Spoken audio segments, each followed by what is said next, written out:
అనిల్ గారు దయచేసి మీరు లైవ్ లో ఉండండి సార్. ఒక్క నిమిషం. ప్రస్తుతం డిబేట్ లో జాయిన్ అవుతున్నారు ప్రముఖ దర్శక నిర్మాత రాజ్ కందుకూరి గారు. రాజ్ కందుకూరి గారు, సడన్ గా సినిమాలు ఆపేస్తామంటే ఎలాగా, ఇది కరెక్ట్ కాదు కదా అని నిర్మాతలు మాట్లాడుతున్నారు ఈ ఇష్యూ పైన.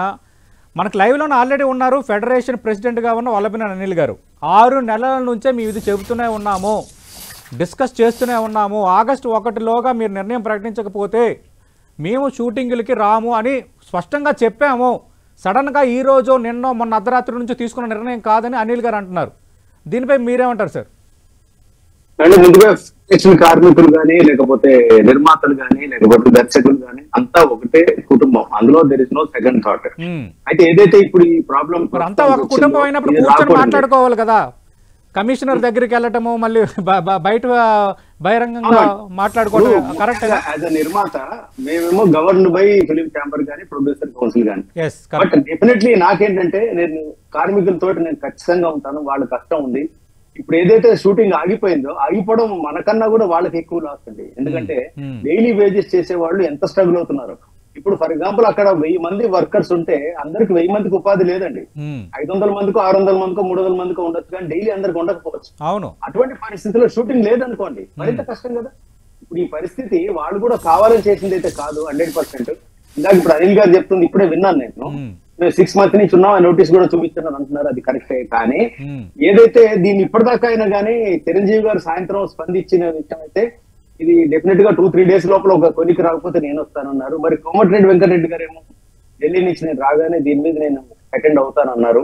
అంటే కోమటిరెడ్డి వెంకటరెడ్డి గారు సినిమాటోగ్రఫీ మంత్రి ఖచ్చితంగా కార్మికులకు జీతాలు పెంచాల్సిందే అని ఆయన కామెంట్ చేశారు. ఖచ్చితంగా ఈ విషయంలో ఆలోచిస్తాను, కార్మికులతో మాట్లాడతానన్నారు. అవునండి. అంటే ఇది ఏదైనా వయా మీడియాగా సొల్యూషన్ త్వరగా రావాలండి. ఎండ్ ఆఫ్ ద డే ఇప్పుడు ఎవరు ఇటు కూడానండి, అందరూ కావాల్సిన వాళ్ళు ఉన్నప్పుడు ఇటు అటు ఎటు విధంగా మనం we cannot take a call అండి. ఒక గ్రూప్ గా, ఒక కన్సాలిడేటెడ్ గా తీసుకోవాల్సిన నిర్ణయం ఇది. ఇది ఖచ్చితంగా ఈ పరిస్థితి విచారకరం. ఇది షూటింగ్ ఆగడం అనేది ఎంత, దానివల్ల నిర్మాతకి చాలా లాస్ అండి. కార్మికులకు ఎంత లాస్, నిర్మాతలు కూడా లాస్. రాజ్ కందుకూరి గారు, ఖచ్చితంగా మీరు మంచి వ్యక్తిత్వం ఉన్న వ్యక్తి నాకు తెలుసు. అయితే ఇక్కడ ఇష్యూ ఏంటంటే 6 నెలల ముందుగానే చెప్పాము, నోటీస్ ఇచ్చాము అన్నది ఒకటి. అలాంటప్పుడు మరి ఎందుకు ఫిలిం ఛాంబర్ స్పందించలేదన్నది నా ప్రశ్న. Point number 1. Point number 2, Vallabhaneni Anil గారు ఉన్నారు కదా లైవ్లోనే, ఆయన ఒక మాట అన్నారు. సార్ మేమంతా ఒక కుటుంబం, ఇద్దరు వైపులా ఇరుపక్షాలకి న్యాయం జరగాలి కదా అన్నది ఆయన ఒక పాజిటివ్గా మాట్లాడుతున్నారు. ఆయన అంటుంది ఏంటంటే కూర్చొని మాట్లాడుకుంటే 30% లేదంటే మేము 30% ఇలా ఇవ్వలేము, ఈ లెవెల్లో ఇస్తాము, లేదంటే ఒక 15-20% ఎంతో ఇస్తాము అని మీ మాటగా మీరు చెప్పడానికి కూడా కనీసం మమ్మల్ని కన్సిడర్ చేయట్లేదు అన్నది వాళ్ళ మనోవేదన. ఏమంటే ఒక విధంగా చూస్తే ఆయన అన్న దాంట్లో తప్పు లేదండి. ఆయన 30 కాకపోతే ఒక పర్సెంటేజ్ ఏదో బయోమీడియా రీచ్ అవుతారా లేదా అంటే సెకండరీ. బట్ ఇండస్ట్రీ ప్రొడ్యూసర్ పరిస్థితి చూస్తే సక్సెస్ రేట్ మీరు చూడండి. వాళ్ళ నిర్మాతలు నో డౌట్ అది మా బ్లేమ్, మమ్మల్ని తప్పు పడుతున్నారు వీళ్ళు అనొచ్చు కార్మికులు, కరెక్ట్, అది కాదన్నాం.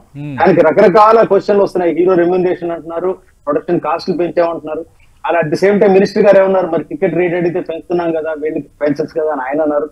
ఇరువైపుల వాదనలు తీసుకుంటే ఇది కూడా ఒక డెసిషన్ అనేది అందరూ కూర్చుంటే గానీ రాదండి. ఇది 2 వైపులా ఇలా అవ్వడం అనేది కరెక్ట్ కాదు. ఇవాళ నేను చిరంజీవి గారి దగ్గరికి వెళ్ళినప్పుడైతే వీళ్ళందరూ ఒక డెసిషన్ ఇమ్మీడియట్ గా రేపు వెళ్ళండి ఒక మీటింగ్ పెట్టుకుంటారని ఆశించాను. బహుశా జరుగుతుండొచ్చు. నాకు తెలిసి చిరంజీవి గారు ఇన్వాల్వ్ అయితే అవుతుందండి. అలాగే చిరంజీవి గారు మినిస్టర్ గారు కలిస్తే కూడా కోమటిరెడ్డి గారు రాగానే వాళ్ళు బహుశా ఒక మీటింగ్ ఉండొచ్చు. ఏదో ఖచ్చితంగా ఒక నిర్ణయానికి అయితే వస్తారండి. ఇలా అయితే వెంటనే దీన్ని వదిలిపెట్టరు ఇష్యూని. కార్మికుల పక్షాన అందరూ నిర్మాతలు ఉంటారండి. వాళ్ళు లేని సినిమా తీరేమండి మేము, వాళ్ళు లేని సపోర్ట్ లేని ఎవరు తీయలేరు. నిర్మాతలు కూడా డెఫినెట్లీ చాలా నష్టపోయారండి. గత లాస్ట్ ఫ్యూ ఇయర్స్ గా చూస్తే ప్రతి సినిమాకి కోట్లు పోతుందండి. అది ఎక్కడ ఏంటో తెలియదు. థియేటర్ వాకిన్స్ లేవండి. థియేటర్ వాకిన్స్ లేవు. అది మీరు ఓటీటీ ఎఫెక్ట్ అంటారో లేకపోతే ఆన్లైన్ ఎఫెక్ట్ అంటారో తెలియదు. కానీ థియేటర్ లో బాగుంది అనే టాక్ తెచ్చుకోవడం గగనం అయిపోయిందండి. అంటే ఒకప్పుడు అబోవ్ యావరేజ్ సినిమా ఉంటే అద్భుతంగా. కరెక్టే రాజ్ కందుకూరి గారు, నేను అగ్రీ అవుతాను. కొన్ని నిర్మాతలు సక్సెస్ అవుతున్నారు, కొందరు అవ్వట్లేదు, వస్తే భారీలో నష్టాలు చవి చూస్తున్నారు. అలానే ఇక కార్మికుల డైలీ లైఫ్ ఆగదు కదా, కార్మికుల వేజెస్, పెరుగుతున్న ఖర్చులు, ఇవన్నీ కూడా ఇట్స్ డిఫరెంట్ సబ్జెక్ట్ కదా. అవునండి. కానీ at the same time shooting ఆగడం అనేది మాత్రం రైట్ డెసిషన్ కాదని నా ఫీలింగ్ అండి.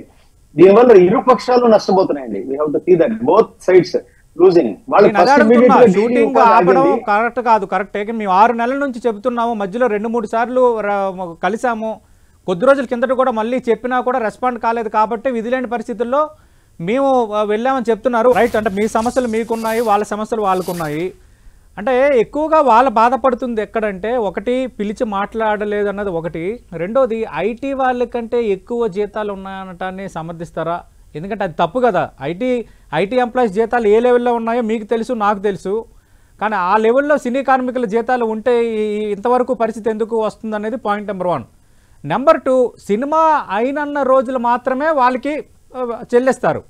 కొన్ని రోజులు సినిమాలు ఉండాలన్నప్పుడు వాళ్ళు ఖాళీగా ఉండి వేరే పని చేసుకోవాల్సిందే. అది వాస్తవం కదా. దీనిపై ఏమంటారు సార్? ఇప్పుడు ఐటీ కార్మికులతో పోల్చడం ఎంత దాకా కరెక్ట్ అంటే, ఇప్పుడు ఫర్ ఎగ్జాంపుల్ 1400 రూపాయల నుంచి 3500 దాకా ఉన్న వాళ్ళు కూడా ఉన్నారు. ఇప్పుడు మేకప్ డిపార్ట్మెంట్ నుంచి లేకపోతే లైఫ్ బాయ్ దాకా అందరూ రకరకాల వేజెస్ లో ఉన్నారు.